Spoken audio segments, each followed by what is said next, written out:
নমস্কাৰ প্ৰিয় দৰ্শকসকল, পোনপ্ৰথমে বহাগ বিহুৰ সকলোকে শুভেচ্ছা জ্ঞাপন কৰিছোঁ। আশীষ কৰিছোঁ সকলোৰে যেন অসমীয়া নৱবৰ্ষটো শুভ আৰু মংগলময় হৈ পৰক। আজি আমি আপোনালোকক বহাগ মাহৰ ৰাশিফলৰ বিষয়ে জনাম। বহাগ মাহটো বৃষ ৰাশিৰ ব্যক্তিসকলৰ কেনেদৰে পাৰ হ'ব, কি পৰিৱৰ্তন এই মাহটোৰ ভিতৰত আপোনালোকে পৰিলক্ষিত কৰিব, সেই সকলো বিষয়ে আজিৰ ভিডিঅ'ত আপোনালোকে জানিব পাৰিব। গতিকে ভিডিঅ'টো শেষলৈকে চাই থাকিব। অৱশ্যে ভিডিঅ'টো আৰম্ভ কৰাৰ পূৰ্বে আপোনালোকলৈ এটা বিশেষ অনুৰোধ যে ভিডিঅ'টোত এটা লাইক কৰিব আৰু যদি প্ৰথমবাৰৰ বাবে এই চেনেলটোলৈ আহিছে তেতিয়াহ'লে চেনেলটো ছাবস্ক্ৰাইব কৰি কমেণ্ট বক্সত ওম নমঃ শিৱায় লিখিবলৈ একেবাৰে নাপাহৰিব। গতিকে আহক, বছৰটোৰ প্ৰথমটো মাহ বহাগ মাহে আপোনাক কি শুভ খবৰ এই বছৰ দিব সেই বিষয়ে জানো। বৃষ ৰাশিৰ ব্যক্তিসকলৰ বহাগ মাহত বিশেষভাৱে লক্ষ্য কৰিলে ব্যৱসায় বাণিজ্যত আপোনাৰ আত্মবিশ্বাস বাঢ়িব। যদি আপুনি ব্যৱসায় কৰি আছে তেতিয়াহ'লে ব্যৱসায়িক দিশত আপুনি উন্নতি প্ৰগতি এই বহাগ মাহৰ ভিতৰত লাভ কৰিব আৰু সকলো দিশত সফলতাৰ আপুনি পথ বিচাৰি পাব। বিশেষকৈ আগবাঢ়ি যোৱাৰ বাবে নতুন সুবিধা প্ৰাপ্তিৰ সম্ভাৱনা বহাগ মাহৰ ভিতৰত আপোনাৰ দেখা পোৱা গৈছে আৰু যিখিনি কষ্ট কৰিব, কষ্টৰ ফলাফল আপুনি বহাগ মাহৰ ভিতৰতে অৰ্থাৎ বছৰটোৰ প্ৰথম আৰম্ভণিৰ মাহটোৰ ভিতৰতে লাভ কৰিব। কৰ্মক্ষেত্ৰত সামাজিক কাম বনত অকণমান আপুনি এক্টিভ থাকিব লাগিব, কাৰণ মাজে সময়ে সমাজৰ কাম বন আপুনি কৰিব লাগিব। মান সন্মান প্ৰতিষ্ঠা প্ৰাপ্তিৰ সম্ভাৱনা এই বৃষ ৰাশিৰ ব্যক্তিসকলৰ বহাগ মাহৰ ভিতৰত দেখা পোৱা গৈছে। ধন লাভো হ'ব, কাৰণ ধনস্থানত আপোনাৰ গুৰু বৃহস্পতি স্থিতি থাকিব। গতিকে ধন টকা পইচাৰ বহাগ মাহত আপোনাৰ আহিব। লগতে ফাঁচি থকা কাম বনবোৰত অগ্ৰগতিৰ সম্ভাৱনা বহাগ মাহৰ ভিতৰত প্ৰবল দেখা পোৱা গৈছে। গতিকে যদি কিবা বহুদিনৰ পৰা কাম ফাঁচি আছে, হোৱা নাছিল, তেনেধৰণৰ কাম বনত আপোনাৰ অগ্ৰগতি লাভ কৰিব। আৰু এই ৰাশিৰ ব্যক্তিসকলে অৱশ্যে যিমান পাৰে সোনকালে সিদ্ধান্তবোৰ নল'ব, কাৰণ সোনকালে সিদ্ধান্ত ল'লে আপোনাৰ কাম বনত অকণমান খেলি মেলি হ'ব পাৰে। কোনোবা ঘৰৰ ওচৰৰ পাজৰৰ ব্যক্তিৰ সৈতে অকণমান মতভেদ আহিব পাৰে। গতিকে গুৰুত্ব ৰাখিব, হয়তো কোৰ্টলৈও সেই মতভেদ যোৱাৰ সম্ভাৱনা আহি পৰিব পাৰে। গতিকে যিমান সতৰ্ক থাকিব সিমানেই আপোনাৰ তেনেধৰণৰ সমস্যাৰ পৰা আপুনি পৰিত্ৰাণ পাব পাৰিব।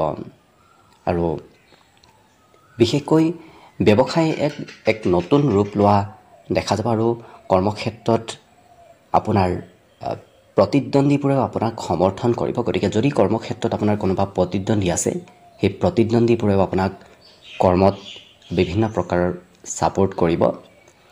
চাকৰি বাকৰিৰ নতুন সুবিধা আহিব আৰু কৰ্মক্ষেত্ৰত আপুনি এই বহাগ মাহৰ ভিতৰত নতুন পদবীও হয়তো লাভ কৰিব পাৰে। পাৰিবাৰিক ক্ষেত্ৰত অকণমান মতভেদ থাকিব, মাজে সময়ে হয়তো অকণমান বুজাবুজি কম হ'ব পাৰে। গতিকে সম্পৰ্কত গুৰুত্ব ৰাখিব। কিন্তু এই ৰাশিৰ ব্যক্তিসকলে বহাগ মাহত বিবাহৰ প্ৰস্তাৱ আপোনাৰ ওচৰলৈ আহিব পাৰে। যিসকল বিবাহৰ উপযুক্ত ব্যক্তি, বিবাহৰ বাবে উপযুক্ত, তেওঁলোকৰ ওচৰত বহাগ মাহৰ ভিতৰতে বিবাহৰ প্ৰস্তাৱ বেছিকৈ অহা দেখা যাব। অৱশ্যে মাজে সময়ে আপুনি হয়তো ক'ৰবাত ভ্ৰমণ যাত্ৰা কৰিবলৈ আপোনাৰ ইচ্ছা যাব। বিশেষকৈ বহাগ মাহৰ আৰম্ভণিৰ 15 দিনৰ ভিতৰত আপোনাৰ ভ্ৰমণ যাত্ৰা হোৱাৰ সম্ভাৱনা যথেষ্ট দেখা পোৱা গৈছে।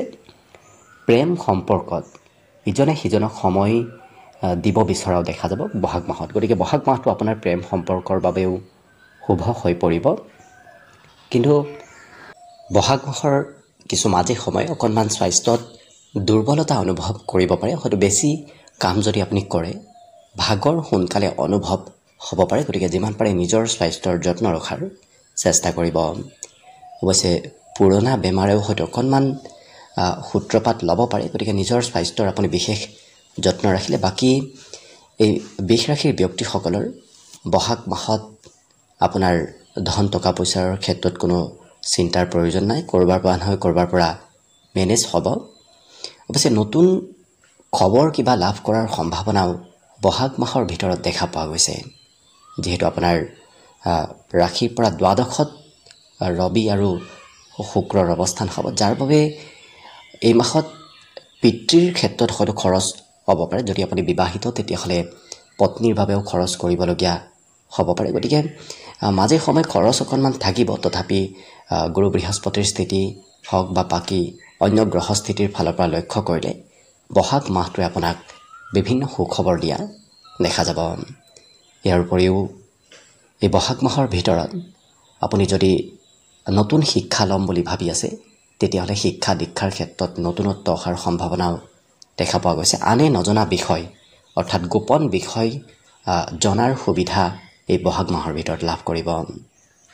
আৰু মাতৃৰ কিবা শুভ খবৰে আপোনাক বহাগ মাহত সন্তুষ্টি দিয়াও দেখা যাব। গতিকে যদি আপোনাৰ মাতৃ আছে তেতিয়াহ'লে মাতৃৰ পৰা কিবা সুখবৰ বহাগ মাহৰ ভিতৰতে লাভ কৰিব। আৰু সা সম্পত্তিও আপোনাৰ বৃদ্ধি পাব। কিন্তু বহাগ মাহৰ শেষৰ ভাগত অৰ্থাৎ 15 দিন যোৱাৰ পিছৰ ভাগতহে আপুনি ঘৰত সম্পত্তি বৃদ্ধি কৰিম বুলি যদি ভাবি আছে তেতিয়াহ'লে কৰিব পাৰিব। নতুবা যদি আপোনাৰ ঘৰত কোনোবা আপোনাতকৈ কনিষ্ঠ ব্যক্তি আছে তেওঁলোকৰ ফালৰ পৰা লাভালাভ আপুনি ল'ব পাৰিব এই বহাগ মাহৰ ভিতৰত।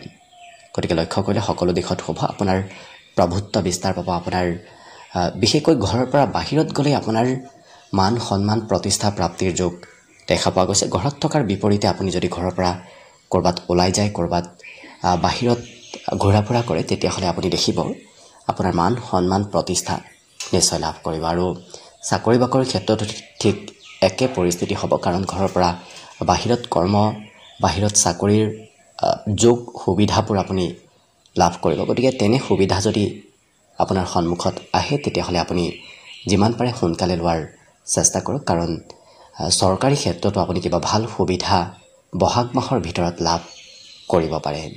অৱশ্যে আপুনি ৰাতিপুৱাৰ ভাগতে শুই উঠাৰ চেষ্টা কৰিব। কাৰণ যিহেতু আপোনাৰ ৰবি বহাগ মাহত দ্বাদশত থাকিব, যাৰ বাবে আপুনি অকণমান ডিচিপ্লিন মেইনটেইন কৰি চলিব লাগিব। নতুবা ৰাতিপুৱাৰ ভাগতে শুই উঠাৰ চেষ্টা কৰাৰ কিছু প্ৰয়োজন আহিব। তেতিয়াহে আপোনাৰ কিছু শুভ ফল আপুনি লাভ কৰিব। চৰকাৰী ক্ষেত্ৰত বা নিজৰ আত্মবিশ্বাসৰ ক্ষেত্ৰত আপুনি সুফল লাভ কৰিব। কিন্তু যদি আপুনি ডিচিপ্লিন মেইনটেইন নকৰে তেতিয়াহ'লে ৰবি আপোনাৰ বাবে অৰ্থাৎ সূৰ্য আপোনাৰ বাবে কিছু দুৰ্বল হ'ব, যাৰ বাবে আপোনাৰ আত্মবিশ্বাস কমিব পাৰে। মাজে সময়ে হয়তো আনৰ সৈতে কথা বতৰা কওঁতেও আত্মবিশ্বাস কমিব পাৰে। গতিকে যিমান পাৰে আপুনি ডিচিপ্লিন মেইনটেইন কৰি চলিব।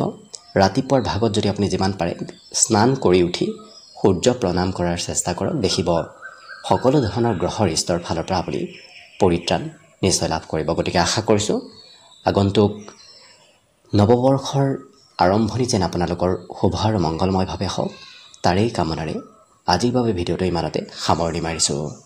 ধন্যবাদ।